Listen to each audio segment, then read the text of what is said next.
Will we get the legislation passed this week? Will it be done on the date that we said it will be done? And you've learned week after week, the answer is yes. We continue to fight for the American public.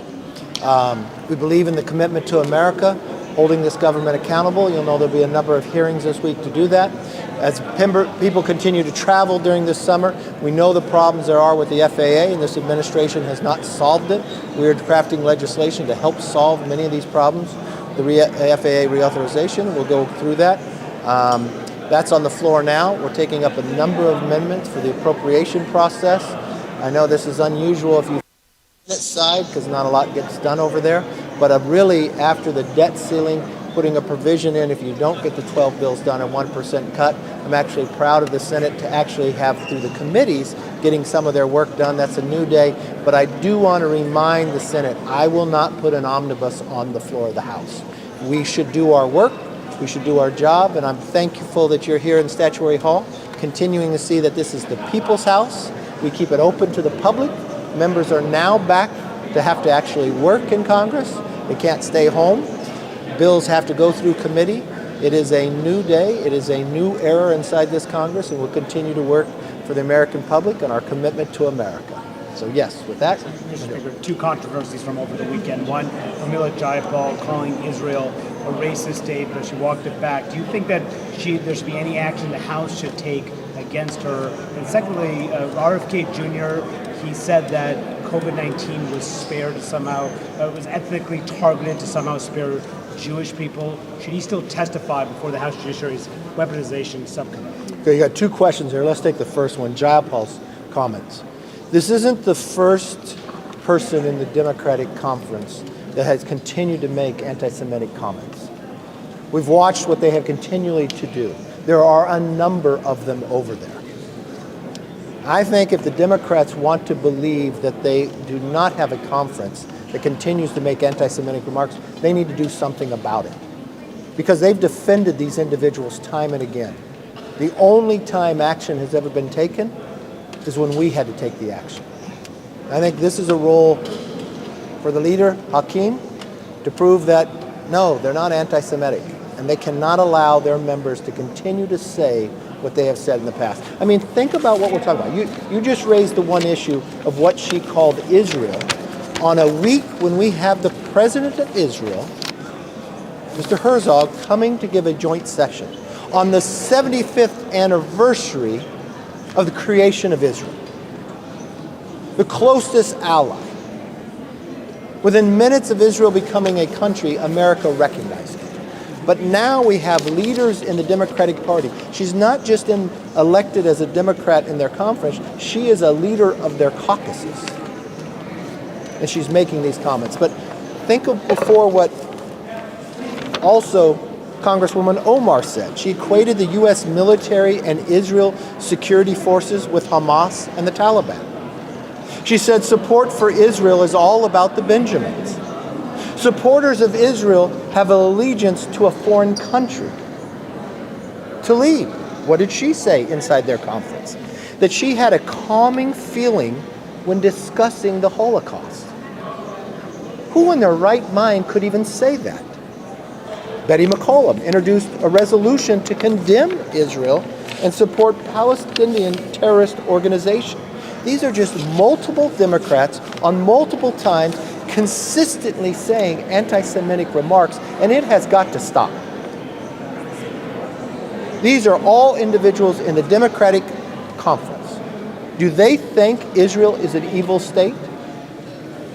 Well, if they believe differently, they should take action against their own for the comments coming from their leadership within their own Democratic Party, and that's wrong.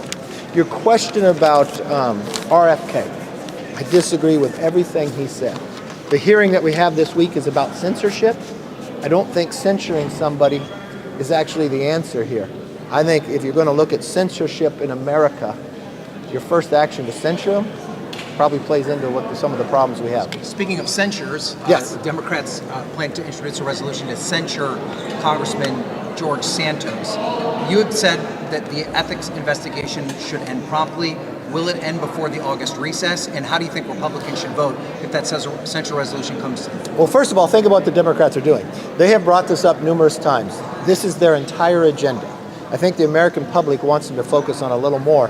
But the one thing I will tell you here is we have this sent to ethics. Ethics needs to do their job.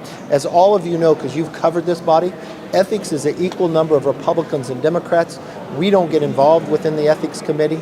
These are individuals who will do their job and get their work done and follow through on whatever they need to find. Some of your members have said 60 days. Speaking of ethics for the Supreme Court, McConnell has basically said that Congress doesn't have jurisdiction over the Supreme Court to be able to do this, but yet Senate Democrats want to continue to bring ethics reform to the Supreme Court. Look, I think the Supreme Court, with 3 separate branches of government, has the ability to oversee themselves in this process, just as the House is doing their work here. But the one thing I will say as well, when we look at the commitment to America when the Republicans took the majority, we said we'd open the House up. We'd hold ourselves accountable in the process. We'd make our streets safer. We'd put parents in charge of education. Parents' Bill of Rights we've passed. We'd make ourselves energy independent. H.R. 1 we've been able to pass. We've watched the Congress be able to cut more than $2 trillion in our debt ceiling. We bring back work requirements, help people get their jobs. We've been doing a number of things, exactly what we say in the commitment to America. I don't know what the commitment the Democrats have is just to bring censure resolutions, anti-Semitic comments. I think America expects more. Let's make our streets safer, our economy stronger, hold more accountability to this government, and that's exactly what we're focused on. Yes, sir. Thank you, Speaker McCarthy. Did you try to invite Prime Minister Netanyahu to Congress before inviting President Herzog to speak, given the criticism from the right that President Biden's visit with Herzog is him snubbing Netanyahu? And were Netanyahu to come to Congress, would he address a joint session of Congress? Okay, let's just get history right. We invited Herzog in the last Congress to come based upon the 75th anniversary. So the President of Israel is coming. It has nothing to do with Bibi Netanyahu. But I have said when I was in Israel speaking at the Knesset, if President Biden snubs Prime Minister Netanyahu, I will gladly invite Netanyahu to America. What are your concerns about AI and specifically if Congress could legislate on AI as an emerging field? What's your concern? A couple different concerns. I do not want to see government create an agency to approve whether someone can build upon AI. I've watched what the European Union has done that has actually, in their guidelines, has taken capital away and people walking away from Europe in investing in AI. I want to see an ability to foster AI here in America, but also at the same time protect us from any fears that we may have.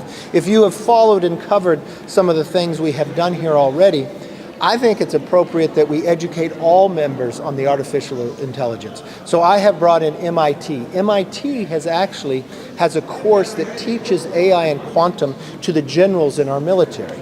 So 2 years ago, I took a number of members over to MIT, working with them to develop courses for members of Congress. We have brought them into joint sessions down in the auditorium. I brought Sam Altman. We will continue to do that. I have convened a number of members on both sides of the aisle following those meetings based upon those who have interest in AI and others, and we want to work collaboratively together on being able to craft legislation that fosters the growth of AI while protecting it from any fears that some might have it. Not at all. Why not? Because I think we'll be able to cure cancer and many other things based upon AI. I think we'll have greater efficiencies when it comes to AI. I think we can actually be able to foster a lot of positives through artificial intelligence. Why wouldn't we want to advance America? Why wouldn't we want to advance society? Why wouldn't we want to make somebody safer? We could battle wildfires with AI. We could predict where a fire would start, where it would grow, pre-position individuals to be able to knock that fire out. That would not only save lives, it would save the environment. We watch many times within smoke. With AI, we could find a better way to actually treat you. Or with AI, our military will be able to be stronger. With AI today, we actually use in the military, when you always get these reports like a number of planes, 50% of planes can't fly. We use AI to predict the part that is going to fail in the planes, so now we're up to 75 and 85% of planes that can fly, because we changed that part before it collapses upon itself. AI can help government save money, provide a greater service, be more efficient. I'm always looking for improvements, and that's where AI can be. Now, the fear of other things, that's what we can look to make sure we can protect. But I'm one who believes that tomorrow is going to be greater than today, and I'm one who firmly believes America has had the greatest advancement, especially in technology, and we should be the leaders in this, and really how government handles this will determine if America continues to lead in technology. Can you talk about appropriations? Yes. When you expect to start voting, how you will bring bills to the floor, and will the Freedom Caucus get to see all 12 bills before the floor? Well, you know, the most important thing is not the Freedom Caucus, it's America. You know, I know this is different than Washington, but the new thing here, because we have now become the majority based upon the American public trusting us, we have kept our word. The bills now get 72 hours to read them. You can now see the 12 appropriation bills that have come out. That's unheard of. You actually have to ask this question. But unfortunately for America to understand, that's how Democrats ran this place, that people couldn't see what you could vote on. So we like America to know we're not ashamed of the work we're doing. We want people to see that this is their house. This is their money of how it's supposed to be spent, and they should have a say in it. And that's exactly what we're going to do. But we have already put out forth a number of the appropriations bills to start offering amendments to. I believe 3 of them we noticed on Friday. I think it was Milcon, I think it was Ag, and Defense. So those will be the first that would come to the floor, but we want people plenty of time to be able to offer more amendments. I know last week a number of you were really concerned that I was offering amendments to the NDAA. Let me be very, very clear to all of you. We like the idea that all members have some say in what bill's done. That's the way government is supposed to be designed in a republic, in a democracy that we have here. So that may be different in a new Congress, that people actually have a say and could have more input. And you could actually have an amendment you vote on and it can fail. Or you could have an amendment that could pass and improve the bill. That's the will of the people, that's the will of the House, and that will take place. So last question for the floor. Next week we'll start with the votes. On Yes. the FAA bill about amendments, there's a couple amendments tonight from Ms. Miller and Ms. Green about ending funding for inclusion equity programs in that agency. What do you make of those? And I ask because Leader Jeffries last week said those bills are sympathetic to white supremacy, in his words. I'm not quite sure what you're talking about. Amendments are offered on the floor so people could have their input, people could debate them, and people could actually find the truth behind it instead of just putting some taglines. So we'll look forward to see how it On goes. student loans, President Biden's student loan program, some say it's going to cost $558 billion more than what was expected. You know, the Supreme Court has made a decision on that. I'm not quite sure what the president's thinking about doing. He's trying to make about 70-some% of America to pay for about 10% of America. I don't think that's right. You take out a loan, you say you're going to pay it back. In America, you pay your loan back. It's improving your life skills. So if you want to take that investment, you pay your loan back. Yes, sir.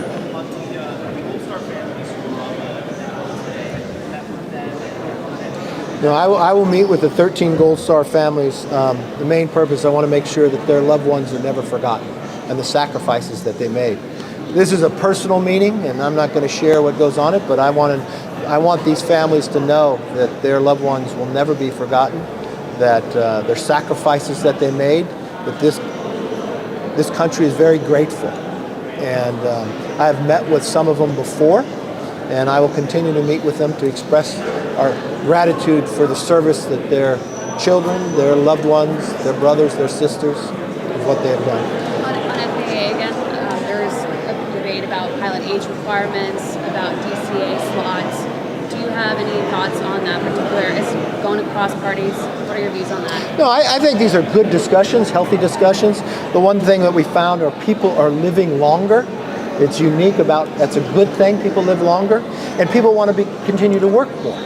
And the one thing we've learned about pilots, even if you read Malcolm Baldwin's books, 10,000 hours, you approve it something. We have requirements for how long somebody has to train, how many hours before they go.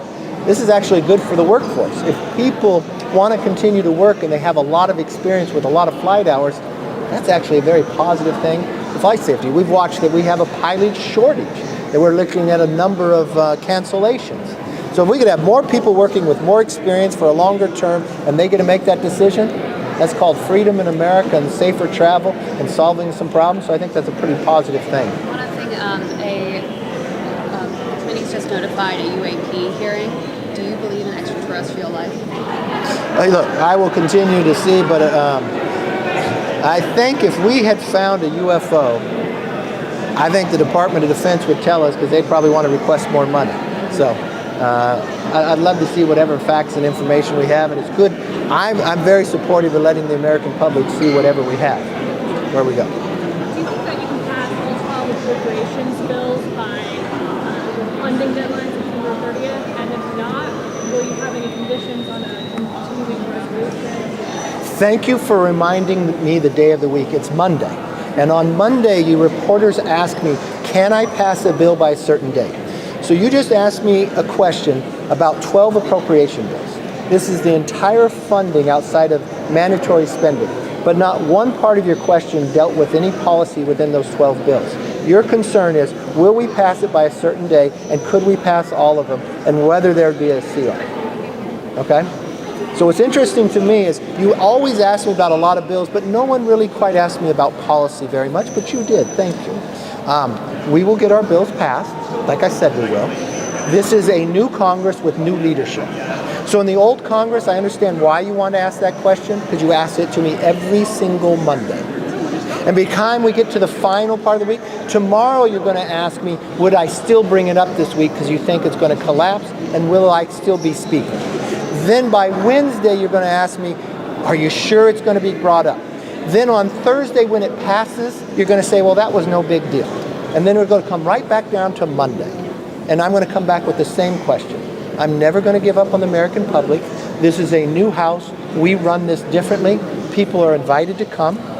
Bills go to the floor, and there'll be amendments because the people want to have their voices heard. And at the end of the day, we're not going to do an omni.